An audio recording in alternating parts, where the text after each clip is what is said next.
传统工艺嘛对着 AI 的脚步咯。日本有超过1000年历史的布西定制，因为介绍官用度少，真侪少年人是不爱用。为着要保存这项传统技艺，有业者是引进 AI 辅助，用传统的元素来设计现代风格的花草，希望打造少年家会喜艺的新美学。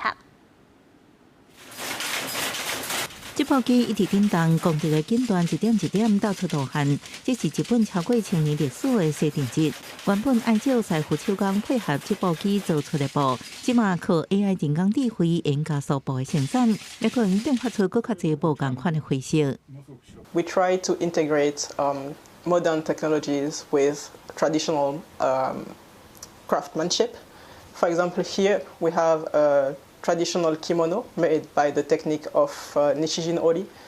which date back hundreds of years. 西定制的起源应追溯到日本古坟时代，大约伫西元5世纪或者是6世纪。这是一种由彩色细线做的花纹纺织品，是日本亚都市传统的织布技术。因为制作真繁复、真难得，伫日本平安时代是贵族专用的布料。这种传统工艺即马大部分用来做护肤，不过受一套护肤的技术真悬，爱数百万一票，甲用的场合大部分是正式场合影响，互新世代对 西定制商品的市场需求减少真多，为增加少年族群的兴趣加喜艺的程度，索尼电脑科学实验室开发出辅助设计西定制多样的 AI 人工智慧，应帮助师傅将传统美学转化做现代花色。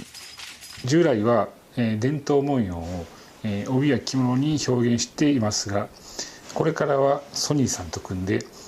若い人たちにももっと受け入れてもらえるような文様を開発し、さらに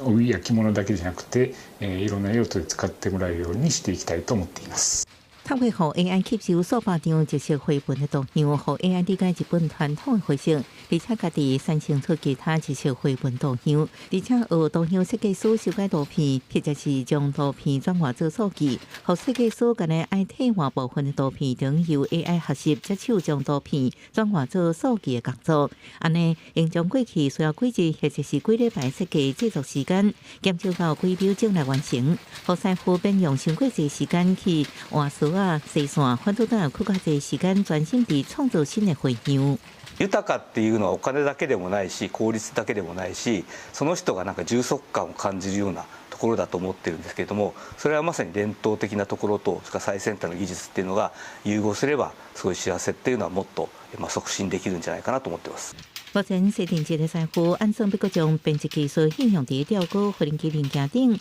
工业级别编织原料顶悬，希望拓宽西定制的应用范围。透过互科技扮演辅助角色，努力伫一直变化世界内底保持商品的竞争力，互少年人能够介意充满文化气息的传统纺织品。公司新闻陈时东编译。